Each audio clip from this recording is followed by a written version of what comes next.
بعض لوگ شیخ محترم ادھر یہ کہتے ہیں کہ یہ مبحث تو اصولی طور پر ہے ہی غلط ہے، کیونکہ خروج تو ہوتا ہے کسی مسلم ریاست کے خلاف، اور ادھر تو ہمیں نظر آتا ہے کہ جتنی بھی ہمیں اسلامی ریاستیں نظر آتی ہیں وہ سرمایہ دارانہ ریاستیں ہیں، ان کا اسلام کے ساتھ اس طرح کا حقیقی تعلق نہیں ہے.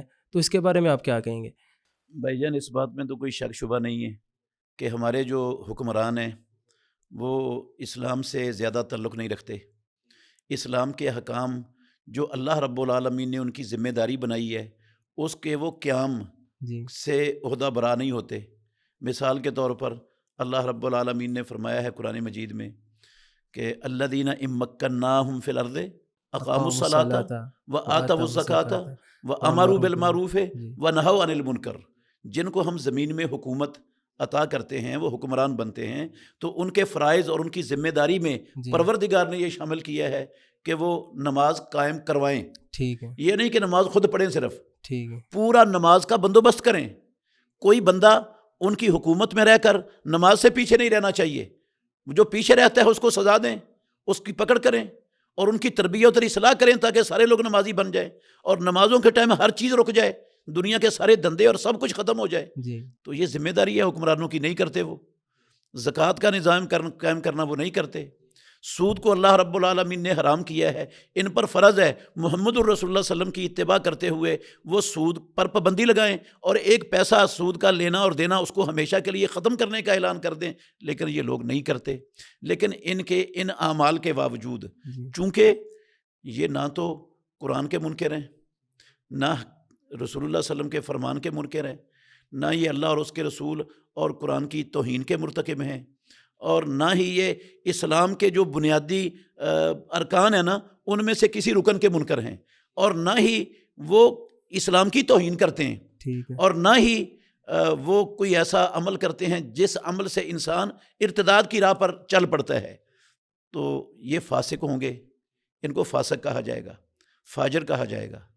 خروج ان کے خلاف نہیں ہوگا. ان کی جب تک یہ اللہ اور اللہ کے رسول کے فرمان کے مطابق چلاتے رہیں امت کو، یہ ظلم اور فسق کے باوجود ان کی اطاعت جاری رکھی جائے گی. اور اگر یہ اللہ اور اللہ کے رسول کے حکم کے خلاف چلائیں گے تو پھر ان کی اطاعت نہیں ہوگی. ٹھیک ہے، کیونکہ وہ رسول مکرم صلی اللہ علیہ وسلم نے فرما دیا لا طاعت لمخلوق فی معصیت الخالق. صحیح بخاری کی حدیث ہے کہ نافرمانی اللہ کی ہو اس میں مخلوق میں سے کسی کی اطاعت نہیں ہے، حکمران کی بھی نہیں ہے اور بھی کسی کی نہیں ہے. تو جو ہے نا حکمران ہمارے، یہ فاسق ضرور ہیں، فاجر ضرور ہیں، لیکن ان کی تکفیر وہ آسان معاملہ نہیں. کسی بھی کلمہ پڑھنے والے کی تکفیر وہ میرا یا آپ کا یا عوام الناس کا یا جذباتی لوگوں کا اپنے جذبات کے اندر آ کر یہ کام نہیں ہے کہ ہم جو ہے نا تکفیر شروع کریں اور تکفیر کرنے کے بعد پھر ان کے خلاف خروج کا اعلان کر دیں. تکفیر کے لیے یہ بہت حساس ترین مسئلہ ہے اسلام کا.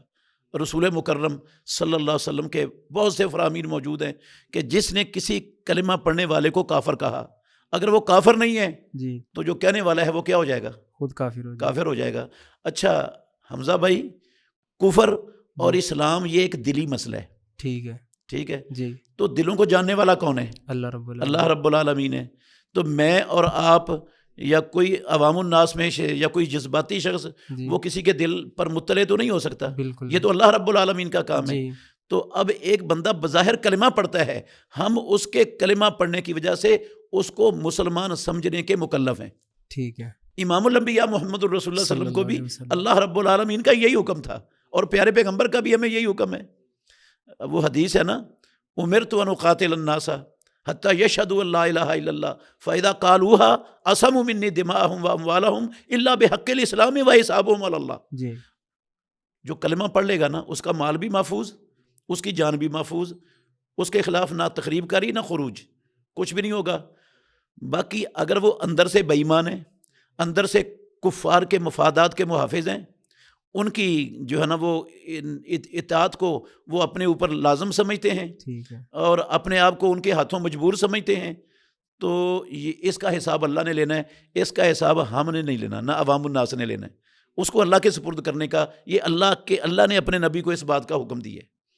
تو رسول مکرم صلی اللہ علیہ وسلم کا بھی ہمیں یہی حکم ہے.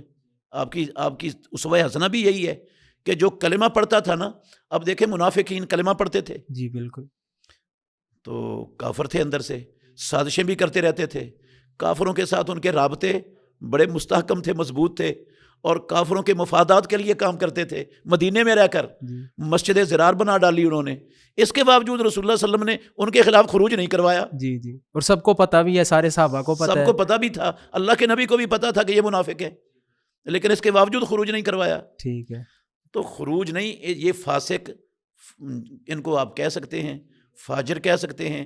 فاسق اور فاجر کی اطاعت ہوتی ہے، مسلح خروج نہیں ہوتا۔ یا اگر وہ آپ اس کو سمجھا سکتے ہیں تو نصیحت کریں، اس کو نیکی کا حکم دیں، برائی سے روکیں، ٹھیک ہے، لوگوں کو کھڑا کریں، لوگوں کو قائل کریں کہ پرامن رہ کر تشدد کی راستہ اختیار نہیں کرنا۔ تشدد کی نہیں اسلامی اجازت دیتا کلمہ پڑھنے والوں کو، بغیر تشدد کا راستہ اختیار کرے، پرامن طریقے سے، قانونی طریقے سے، شرعی طریقے سے، اخلاقی جو ہے نا ضوابط کو، قوانین کو، اخلاقی جو ہے نا اقدار کو اختیار کرتے ہوئے، جس طرح بھی آپ ان کو اس فسق سے، نافرمانی سے، گناہوں سے، کفار کی اطاعت کرنے سے، ان کے پیچھے چلنے سے آپ روک سکتے ہیں، جتنا ان کا نطاق تنگ کر سکتے ہیں وہ کرنا چاہیے، لیکن مسلح خروج نہیں، اطاعت ان کی جاری رکھنی ہے۔